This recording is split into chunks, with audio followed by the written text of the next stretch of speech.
Nearly 50 unplayed games on Steam. Spin the wheel, play for 1 hour, leave a review. I stole from this guy who stole from this guy. Links below.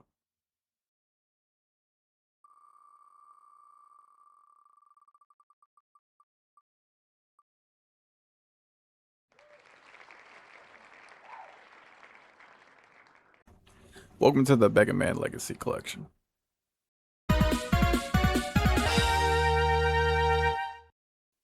Oh, was that too loud for you? Yeah, me too. The Megaman Legacy Collection contains a total of 6 games originally released on the Famicom and the NES starting in 1987 and spanning all the way through 1993. On Steam, it's classified as a retro 2D action platformer. With the 1 hour time limit and the games being simplistic in nature due to the era that they came from, I decided to play each game for roughly 10 minutes and move on to the next. My immediate concern is that my controller's just not working. And I checked through the menus and see that there is a controller button menu, but it just doesn't work. So I decided to just use the keyboard and began smashing my face across the keyboard to figure out how to play the game.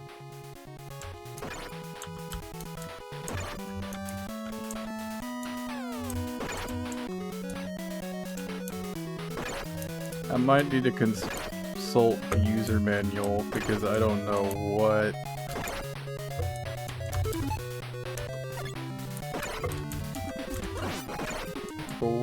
Okay. Okay, so Z? Alright. Now, why don't you go ahead and take my life? Arrow keys for movement, Z to shoot, X to jump. The level starts with some angry pink tentacle jumping around with shocking accuracy, hitting me at least once every time I retried the level. You cheating ass. This is so incredibly awkward to play like this. Killing enemies sometimes drops points, which I think you need to have a minimum threshold in order to actually beat the level. There's also collectible points throughout the level as well as health packs. The next section sees us making simple jumps while avoiding flying Game Boys that explode. I'm just tanking everything.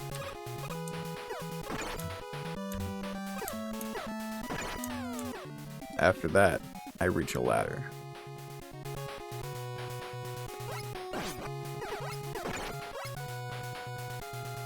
A series of turrets that are only vulnerable when they're about to shoot or are shooting, and if they hit you, they knock you off the ladder. And to make matters worse, every time you fall down, anything you might have destroyed respawns. Yippee!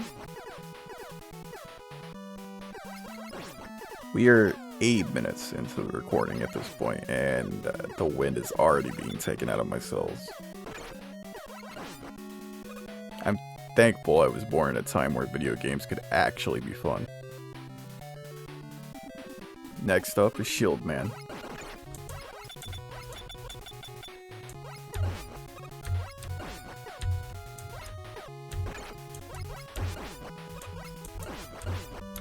Yeah, oh, he's got a friend.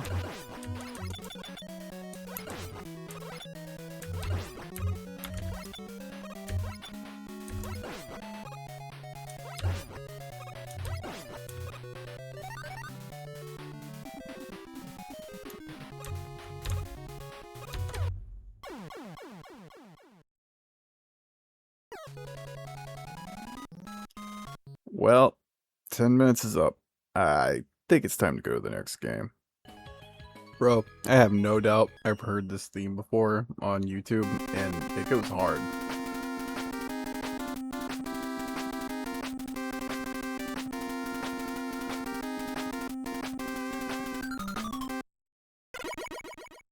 Going into a level in Mega Man 2, we immediately get an environment that I appreciate a lot more. The trees, tall grass, and black background provide more flavor to me than the generic sky blue background from, you know, almost every platformer ever.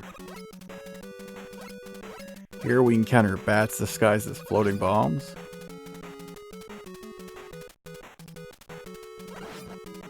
Bunnies that never skip beat day.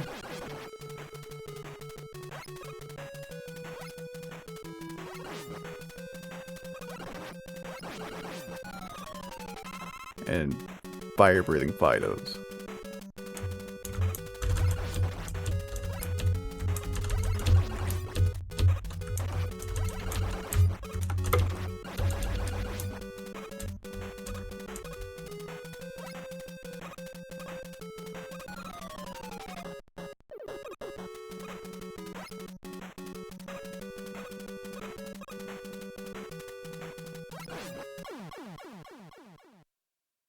I finally came here and I rebind my keys to WASD and space for jump. There is an immediate improvement, but I still suck at platformers and this genre is still fucking dog shit. With my newfound control over my character, I make it past the flaming Fidos and get to a sky section with monkey men and birds throwing their eggs that explode, releasing their babies to attack. Yeah, that's normal.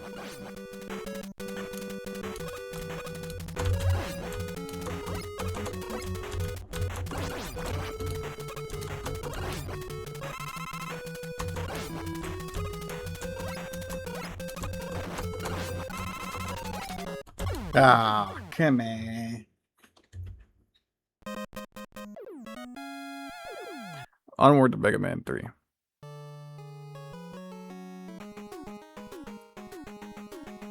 I'm beginning to see a trend here.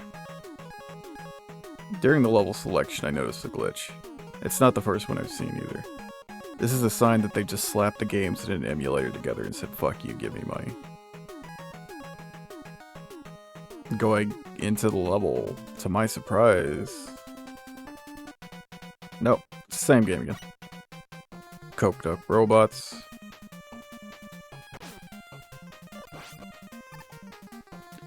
Spitting snakes. Ultra mega snake.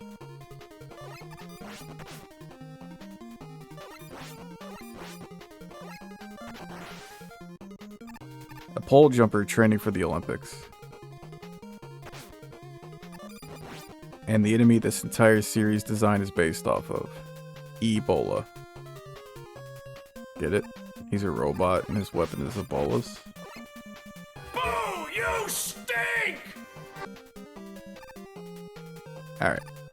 A little bit after, we go into the sky and are tasked with waiting for floating platforms that will give us the height we need to make it to the next jump while avoiding bullet bills that just took a dip in a soapy bath.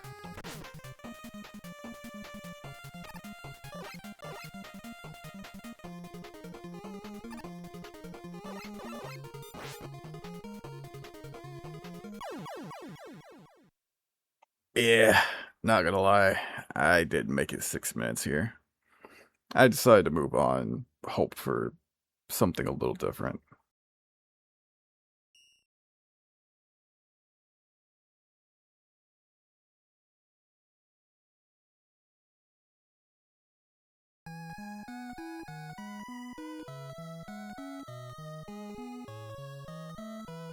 Alright, we're actually getting an opening cutscene. We're finally getting to the point where the games aren't just reskins. Holy shit, dude. I think I know where Call of Duty and Assassin's Creed got their design strategies from. This fucking game really likes to put enemies right at this fucking spawn.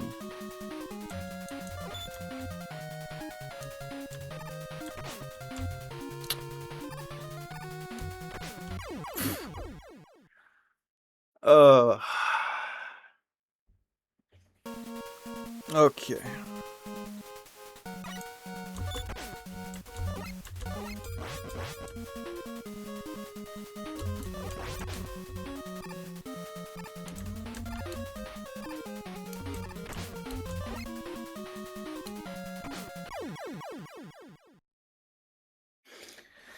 Yeah.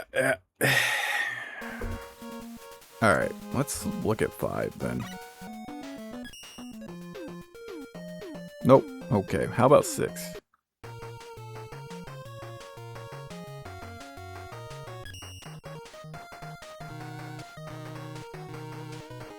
I don't know what convinced me to buy this game. I bought it bundled with Mega Man X for, I assume, cheap, and Mega Man X must have looked decently fun. I have no nostalgia for these games, and playing them now for the first time honestly kind of drained the soul out of me. I couldn't get my controller to work, the default binds are atrocious, the gameplay is honestly what the US military should replace waterboarding with, and they're all the same. 1 out of 10.